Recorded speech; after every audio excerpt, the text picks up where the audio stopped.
الحمدللہ وکفا وسلام علی عبادہ الذین اصطفا اما بعد بسم اللہ الرحمن الرحیم قال اللہ تبارک و تعالی فی قرآن المجید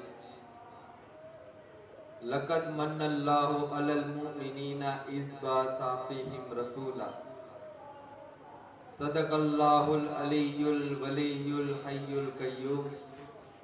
درود شریف پڑھ لیجئے۔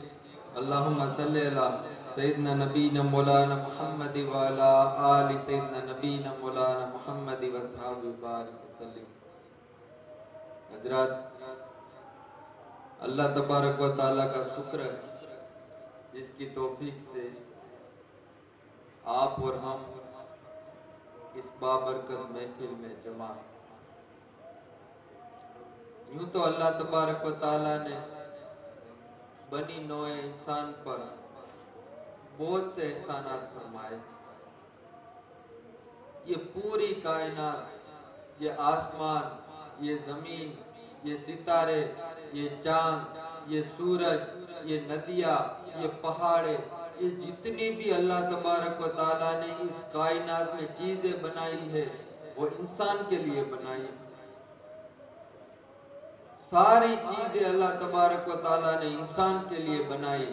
اتنے زیادہ اللہ تبارک و تعالیٰ نے احسانات فرمائے کہ اگر کوئی بندہ اس کو اگر گننا بھی چاہے تو گن بھی نہیں سکتا۔ لیکن اتنے سارے احسانات میں سے سب سے بڑا احسان اگر اللہ تبارک و تعالیٰ نے اگر فرمایا تو وہ کیا فرمایا؟ اللہ تبارک و تعالیٰ نے فرمایا لَقَدْ مَنَّ اللَّهُ عَلَى الْمُؤْمِنِينَ إِذْ بَعَثَ فِيهِمْ رَسُولًا، کہ ان سارے احسان ایک طرف، اور سب سے بڑا احسان اللہ تبارک و تعالیٰ نے انسانوں پر یہ فرمایا کہ اس انسانوں میں اپنے محبوب کو مبعوث فرما دیا۔ ورنہ اپنا محبوب کون دیتا ہے؟ لیکن اللہ تبارک و تعالیٰ نے اپنے پیارے محبوب حضور صلی اللہ تعالیٰ علیہ وسلم کو انسانوں میں عطا فرما دیا۔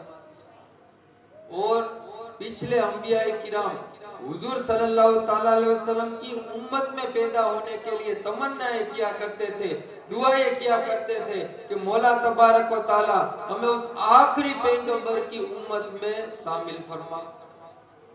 لیکن آپ نے ہم نے تو دعا بھی نہیں کی۔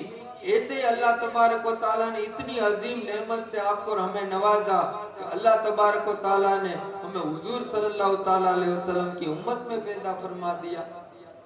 تو حضرات، اس کی آپ اور ہم قدر کریں اور حضور صلی اللہ تعالیٰ علیہ وسلم سے کوٹ کوٹ کر محبت کریں، اللہ سے بھی محبت کرے اور اللہ کے محبوب حضور صلی اللہ تعالیٰ علیہ وسلم سے کوٹ کوٹ کر کے محبت کرے۔ اور محبت صرف آپ کے اور ہمارے کیا ہے؟ یا تو نعرے آپ پر ہم لگا لیتے ہیں یا نیاز وغیرہ کر لیتے ہیں، تو یاد رکھ لیں یہ بھی محبت کی علامت اور محبت کی نشانی ہے۔ لیکن اس سے ایک درجہ آپ اور ہم اور آگے بڑھے کہ حضور صلی اللہ تعالیٰ علیہ وسلم کی اتباع اور آپ صلی اللہ تعالیٰ علیہ وسلم کی ایک ایک سنتوں کو آپ اور ہم اپنا لیں، نمازوں کی پابندی کرے اور حضور صلی اللہ تعالیٰ علیہ وسلم کی چھوٹی سے چھوٹی اگر ایک بھی سنت ہو اس پر آپ اور ہم عامل ہو جائے، اس پر عمل کرنے والے ہو جائے۔ پھر کیا ہوگا؟ پھر یہ ہوگا کہ آپ اور ہم اگر حضور صلی اللہ تعالیٰ علیہ وسلم کی سنتوں پر عمل کریں گے، حضور صلی اللہ تعالیٰ علیہ وسلم کے بتائے ہوئے راستے پر عمل کریں گے، تو اللہ تبارک و تعالیٰ ہمیں اور آپ کو سب کو اللہ تبارک و تعالیٰ اپنا محبوب بنا لے گا۔ ان اولیاء کرام کا آپ پر ہم تذکرہ سنتے ہیں، غوث اعظم پیران پیر دستگیر، غریب نواز، اسی طرح بہاؤالدین زکریا ملتانی، حضرت بہاؤالدین نقشبند، امام ربانی مجدد الفسانی، اور بھی اولیاء کرام کا آپ پر ہم تذکرہ سنتے ہیں۔ تو ان اولیاء کرام کو یہ مقام کس وجہ سے ملا کہ آج پوری دنیا میں ان کے نام کا ڈنکا بجتا ہے؟ یہ سارا مقام کس وجہ سے ملا؟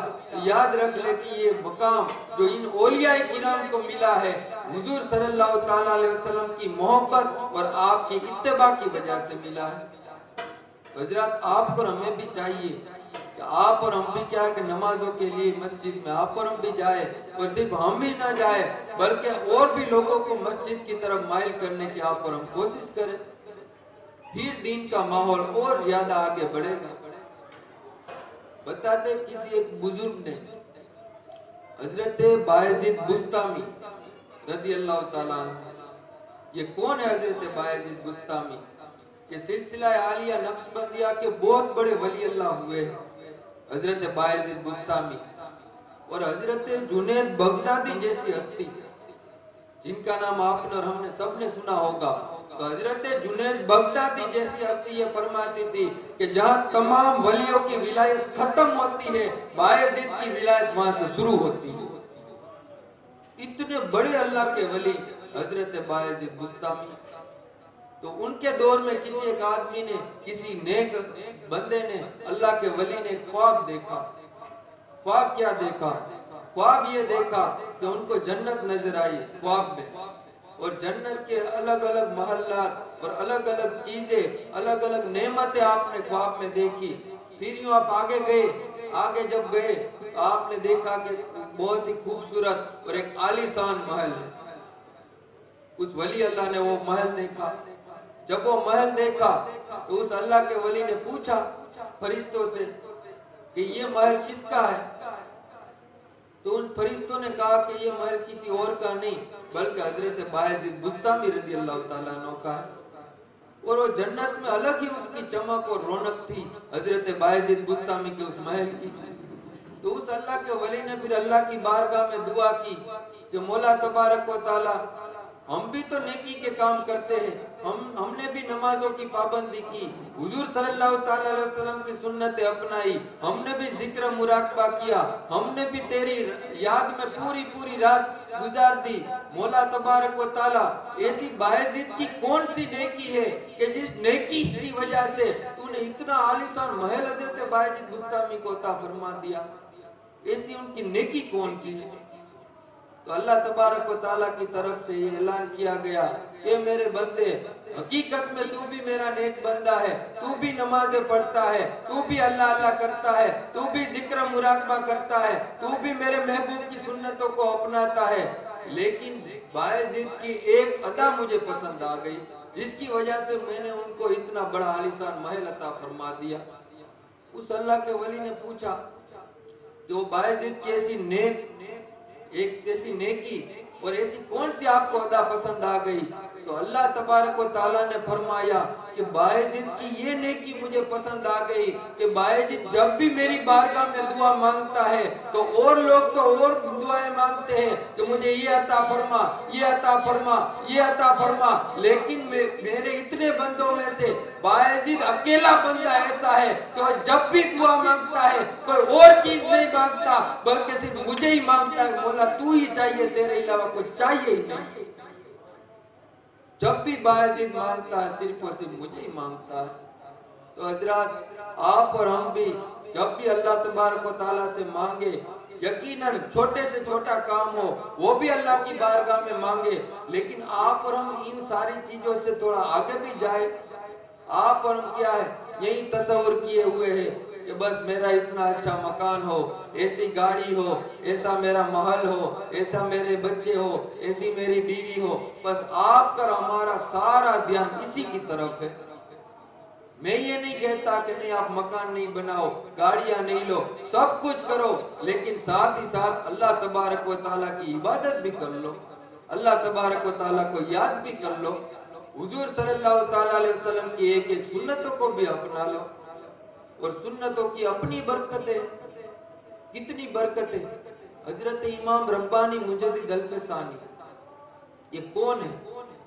یہ 1000 سال کے مجدد، سلسلہ عالیہ نقشبندیہ کے بہت بڑے پیر اور بہت بڑے ولی اللہ، 1000 سال کے مجدد، اور بتاتے ہیں کہ جب آپ کی ولادت ہوئی، آپ کی پیدائش ہوئی، تو آپ کی پیدائش پر جس طرح سے حضور صلی اللہ تعالیٰ علیہ وسلم کی جب ولادت ہوئی، اس ولادت کے موقع پر